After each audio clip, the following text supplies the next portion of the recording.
الشيطان الرجيم بسم الله الرحمن الرحيم Assalamualaikum warahmatullahi wabarakatuh. Alhamdulillahirabbil alamin. Alhamdulillahillazi ahyana ba'da amatana wa ilaihin nusyur. Allahumma shalli wa sallim ala Muhammadin sallallahu alaihi wasallam wa ala alihi wa sahbihi ajmain. Subhanaka la ilma lana illa ma 'allamtana. Rabbi zidna ilma warzuqna fahma. Rabbi shrah li sadri wa yassir li amri wahlul 'uqdatam min lisani yafqahu qawli. Wala haula wala quwata illa billahil aliyyil azim. Amma ba'du. Bapak-bapak dan ibu-ibu jamaah salat subuh rahimakumullah.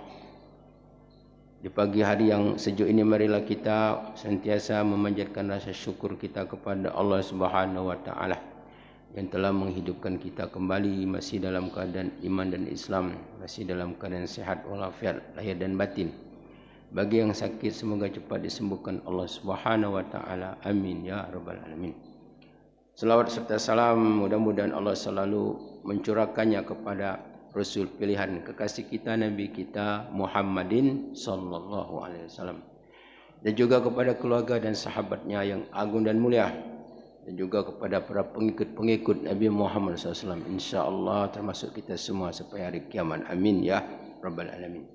Bapak Ibu rahimakumullah, sebagaimana kita maklumi bahawa hari ini adalah hari Arafah, yang mana al-hujaj, para jamaah haji yang wajib untuk hadir di padang Arafah, yang merupakan rukun haji,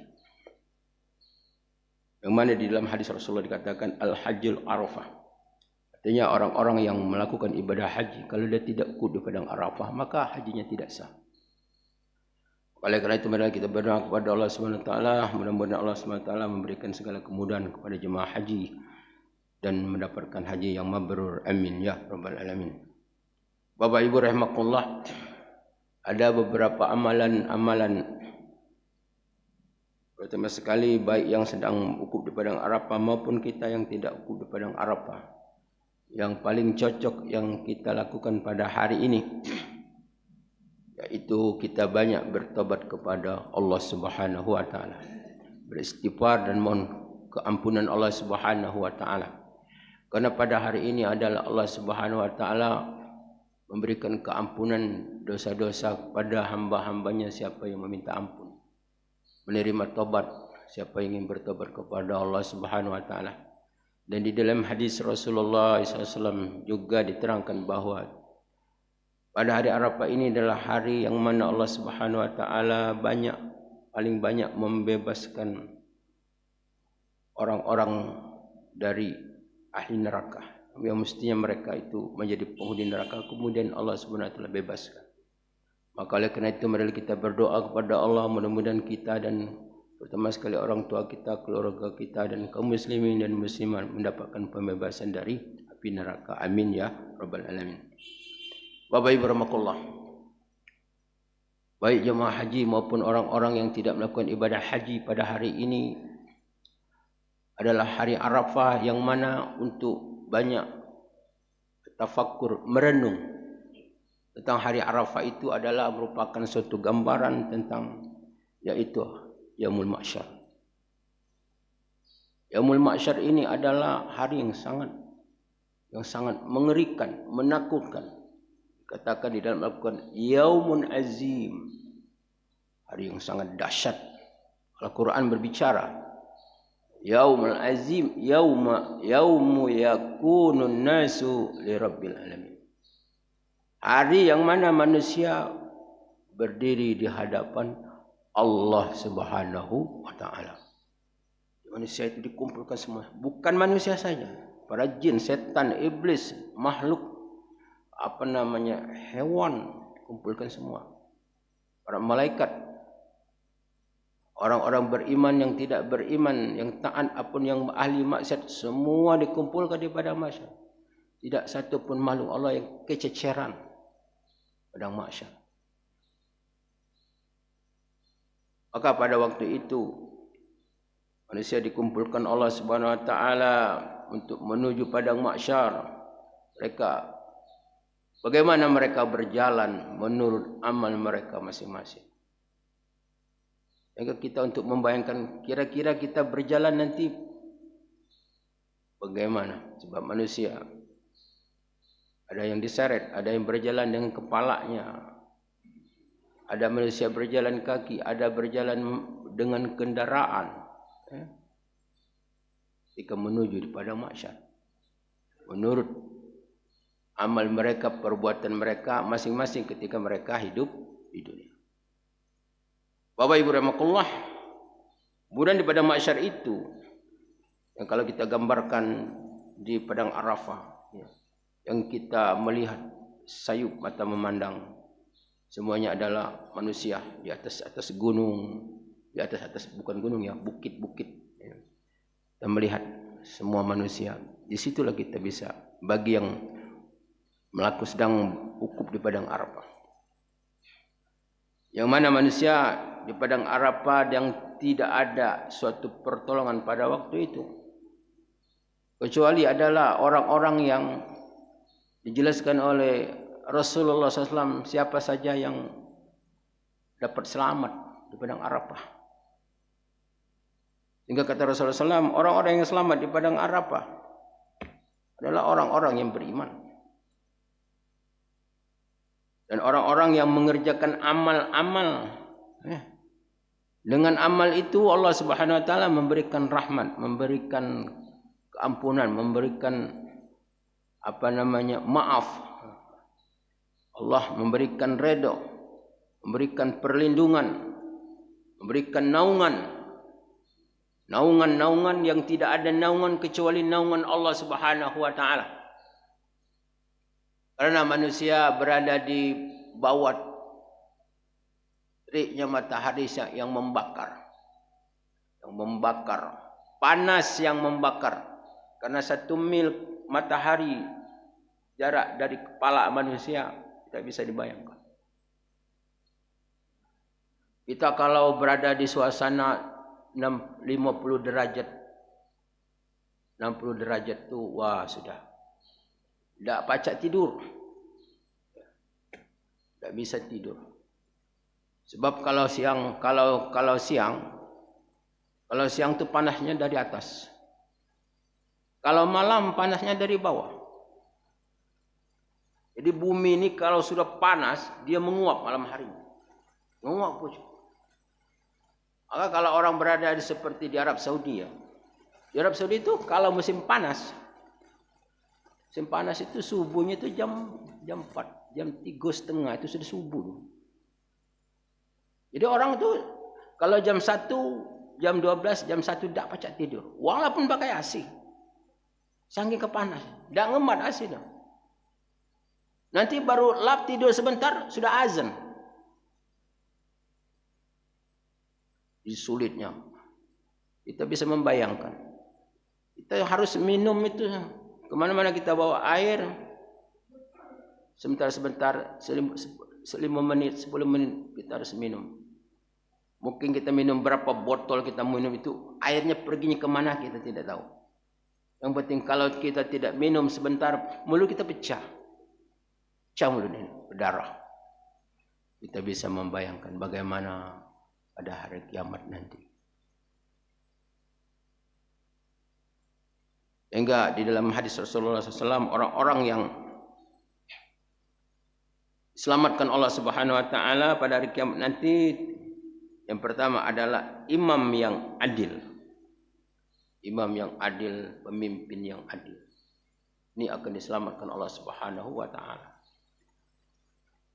Kemudian seorang pemuda yang punya selalu dalam keadaan beribadah kepada Allah Subhanahu wa taala. Seorang pemuda yang sangat dicinta Allah Subhanahu wa taala, yang selalu beribadah kepada Allah Subhanahu wa taala. Nak disebut orang tua. Orang tua itu semestinya memang sudah semestinya dia itu ibadat. Mula tua dah ibadat, kapan lagi nak ibadat? Itu maksudnya. Begitu juga adalah laki-laki yang hatinya selalu al-qalbun yata'allaqu bil masajid. Nah, ini adalah laki-laki, kalau disebut laki-laki. Ya. Bagi perempuan bagaimana? Perempuan untuk ke masjid di dalam hadis Rasulullah SAW, memang perempuan itu memang afdalnya solatnya di rumah. Tapi ada masalah. Ada masjid ramai ibu-ibu, kemudian ada pengajian. Ada pengajian, ustaznya ngomong yang mak itu. Adanya masjid itu sepi karena ibu-ibunya dia datang lagi. Gara-gara ustaznya menyampaikan bahwa ibu-ibu itu afdal solatnya di rumah. Itu ceritanya. Hingga agak takut-takut. Karena memang perempuan itu memang afdalnya solatnya di rumah. Karena pada suatu ketika ada seorang perempuan datang kepada Rasulullah SAW.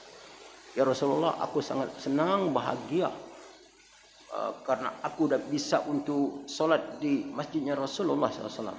Ya, kata Rasulullah SAW. Tapi kau solat di masjid kaummu lebih afdal daripada solat di kaummu. Ini kampung dia. Kau solat di rumah lebih afdal daripada solat di masjid. Kau salat di kamarmu lebih afdal daripada salat di rumahmu. Kemudian perempuan itu pulang, kemudian dia dia salat di kamarnya sampai dia meninggal dunia. Tapi dalam hadis Rasulullah SAW dikatakan apabila seorang perempuan ingin pergi ke masjid tidak boleh dilarang. Tidak boleh dilarang. Mungkin ada suatu hal di pengajian, misalnya ada pengajian dan sebagainya, ada kegiatan ya. Begitu juga pendapat para ulama, kalau pergi ke masjid bagi perempuan dia mendapatkan pahala untuk melangkah ke masjid, mendapatkan jemaah dan lain sebagainya. Bapak Ibu rahimakumullah. Jadi laki-laki yang yata'allaqu qalbun bil masajid, laki-laki yang hatinya selalu tergantung di masjid, selalu ingat masjid. Subuh sekarang di masjid, pagi zuhur mikir. Jadi belum keluar masjid, lah mikir zuhur nak ke masjid. Waktu zuhur di masjid, hati lah mikir kaki nak ke masjid lagi waktu asar. Ini hati orang, yang namanya ta'ala ke masjid. Ibarat orang makan. Pagi-pagi sarapan. Gila mikir, siang kaki makan apa yo? Mikir. Siang dang makan lah mikir. Lagi kira-kira makan apa? Lalu apa kira-kira? Kita makan di mana? Jadi hati yang seperti beginilah ya hati yang kata Rasulullah SAW akan mendapat naungan daripada naungan Allah Subhanahu Wa Taala. Hati yang selalu terkait dengan ini. Kemudian kedua orang tua yang saling kedua orang yang saling cinta menyintai karena Allah, bertemu karena Allah, berpisah karena Allah. Yaitu suatu persahabatan, suatu ikatan yang bukan karena lain-lain. Karena ada orang karena hal sifatnya dunia, karena ekonomi, karena ini dan lain sebagainya. Tapi suatu persahabatan, suatu ikatan hanya mengharap ridho Allah Subhanahu Wa Taala. Bertemu karena Allah, berpisah karena Allah, maka orang yang seperti ini merupakan satu amalan kata Rasulullah SAW, yang mana di akhirat nanti dia akan mendapat naungan dari naungan Allah Subhanahu Wa Taala. Kemudian seorang laki-laki yang dirayu oleh seorang perempuan tetapi dia menolak karena dia adalah takut kepada Allah Subhanahu Wa Taala. Karena takut kepada Allah Subhanahu Wa Taala, maka dia akan mendapat naungan dari naungan Allah Subhanahu Wa Taala pada hari kiamat, pada yaumul mahsyar nanti. Kemudian adalah kata Rasulullah yang ketujuh adalah laki-laki yang berhalawat di malam hari, yang mana dia sampai meneteskan air mata. karena takut kepada Allah Subhanahu wa taala. Jadi orang-orang yang selalu bangun di malam hari, kemudian dia melakukan ibadah di malam hari, yang mana manusia tidak tahu. Qiyam bilail wan nas niyam. Dia berdiri di malam hari berhalawat, berbisik-bisik dengan sang kekasih, yaitu Allah Subhanahu wa taala. Dan sampai dia meneteskan air mata, maka air mata itu akan memadamkan api neraka pada hari kiamat nanti. Jadi kalau seorang itu bisa meneteskan air mata, maka dia pada hari kiamat akan mendapatkan naungan dari naungan Allah Subhanahu wa taala. Jadi ini amal-amal kalau kita nak selamat di Yaumul Mahsyar kaki, waktu perkumpulan, kumpulkan manusia, dan amal-amal ini menyebabkan orang itu tidak terasa bahwa dia di dalam di tempat yang sangat mencengkram, menakutkan, ya. Dan dia terasa cepat, tidak terasa. Karena pada mahsyar itu adalah menurut riwayat 50.000 tahun. Ada mengatakan umurnya selama umur dunia. Wallahu alam. Kemudian orang-orang yang menanggung hutang, orang-orang yang berhutang, kemudian dia tagih, kemudian uangnya belum ada, dia kasih waktu lagi. Jadi dikasih waktu-waktu untuk kesempatan untuk dapat berusaha. Nah, jadi orang-orang yang menanggung hutang, artinya memberi kesempatan orang yang ngutang duit sama dia tu untuk berusaha. Nah, jadi semakin banyak dia memberi kesempatan, semakin banyaklah pahala di sisi Allah Subhanahu wa taala. Apalagi kalau sudah sampai membebaskan hutangnya. Jadi memberi tangguh saja, memberikan kesempatan untuk dapat dia berusaha membayar hutang, itu pun sudah merupakan suatu amal, ya, yang pahalanya sangat besar pada hari kiamat. Kemudian orang yang selalu bersedekah, termasuk orang yang selalu bersedekah, maka sedekahnya itu nanti pada hari kiamat, kata Rasulullah, dia akan menjadi naungan, dia bernaung di bawah sedekahnya, amal sedekah pada hari kiamat. Bapak Ibu rahimahullah. Kemudian apalagi amal-amal, yaitu orang yang selalu memberikan pertolongan, keringanan orang-orang yang sedang ditimpa musibah. Ini, jadi orang-orang yang sering memberikan pertolongan kepada orang yang sedang ditimpa musibah. Ini satu amal yang sampai dibalik. Kadang-kadang itu ada orang yang sadik kesempatan di dalam kesempitan. Misalnya ada orang kena musibah, dia datang, kebetulan tanah kamu itu di samping kami itu mana dijual? Kan ada juga yang itu kan. Dan sempit ya. Harga barang tu besok jadi 100, jadi 50. Kena dan sempit. Jadi nyari kesempatan dalam kesempitan.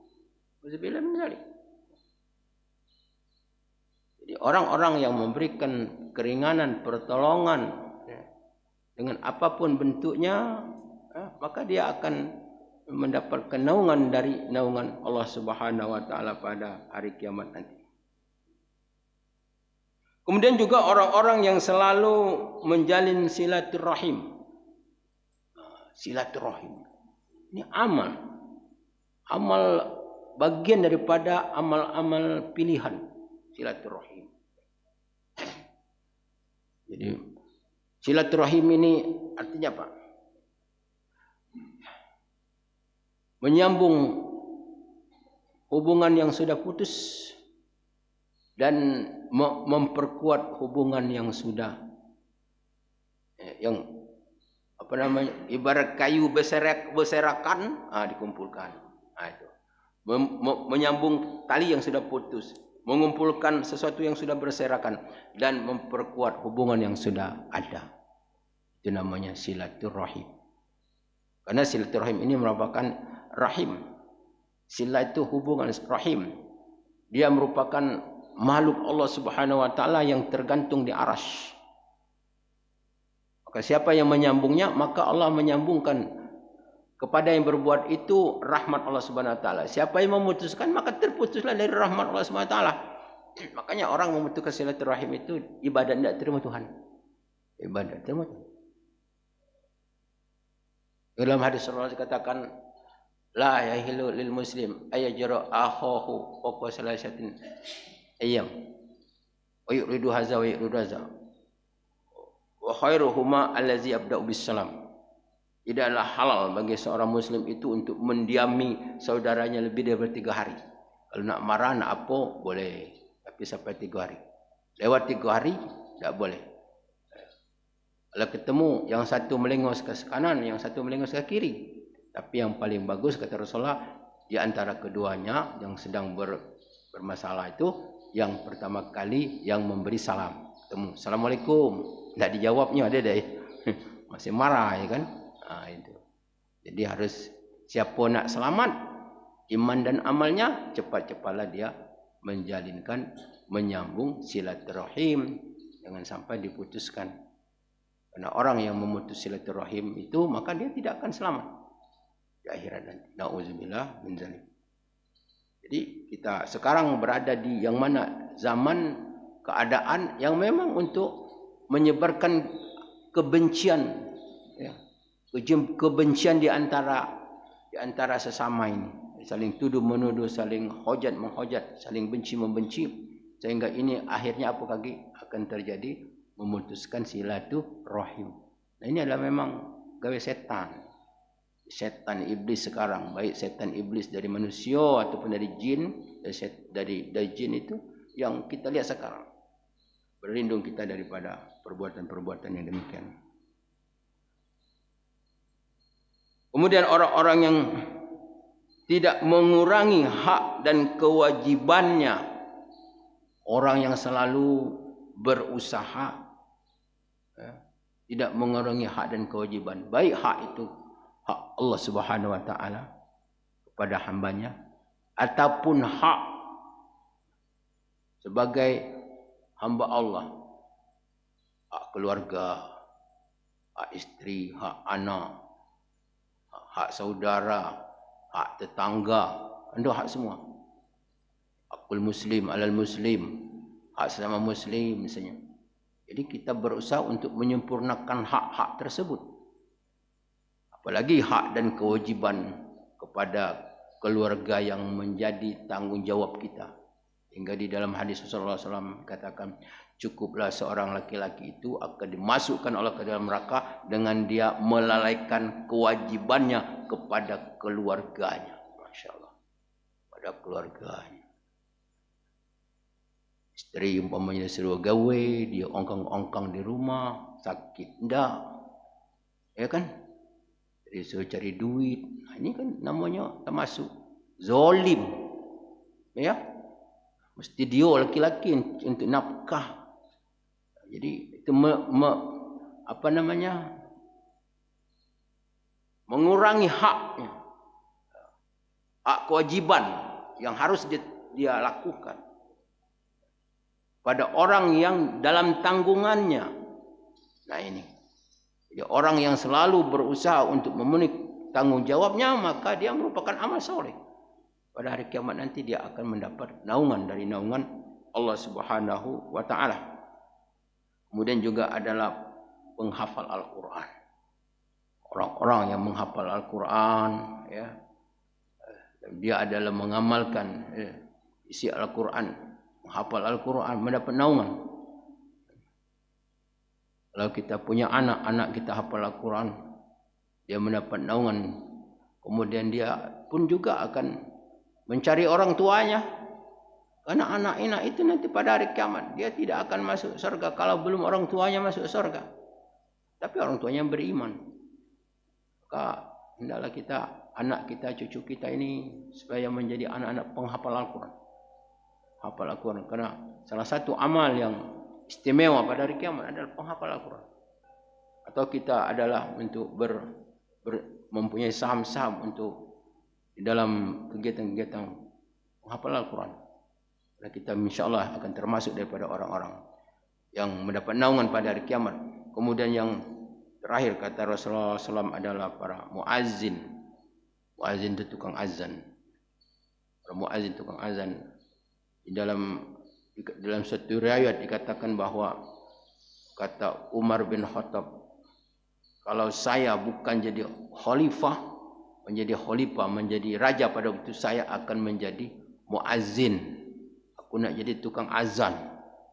Karena tukang azan itu pada hari kiamat lehernya panjang. Maksud leher panjang di sini, dia akan tinggi derajatnya di sisi Allah Subhanahu wa taala. Karena panggilan yang paling mulia di dunia ini adalah mengajak orang untuk salat. Itu para muazzin karena Allah Subhanahu wa taala. Bapak Ibu rahimakumullah ya. Jadi ini adalah kutipan-kutipan daripada hadis-hadis Rasulullah SAW. Semuanya ada dalil-dalil bahwa amal-amal ini adalah amal-amal yang nantinya pada hari kiamat, pada yaumul mahsyar nanti, kata Rasulullah SAW, dengan amal-amal ini orang-orang akan mendapat naungan, yaitu naungan dari Allah Subhanahu wa taala. Maka oleh kerana itu marilah kita pada hari ini banyak kita bertobat kepada Allah, kita berzikir kepada Allah, beristighfar ya. Kita untuk merenung ya, membayangkan pada hari yaumul qiyamah, hari pada mahsyar, sehingga mudah-mudahan kita termasuk, kita orang tua kita doakan termasuk orang-orang yang dibebaskan Allah Subhanahu wa taala dari api neraka. Amin ya rabbal alamin. Sesuai dengan doa kita, Rabbana atina fid dunya hasanah wa fil akhirati hasanah, kemudian waqina azabannar. Waqina azabannar, tak sentuh api neraka, artinya masuk surga tanpa melalui api neraka. Itulah merupakan suatu keberuntungan yang sangat besar bagi seorang hamba Allah Subhanahu wa taala. Mudah-mudahan kita termasuk dari golongan yang demikian. Amin ya rabbal alamin. Wabillahi taufiq wal hidayah. Assalamualaikum warahmatullahi wabarakatuh.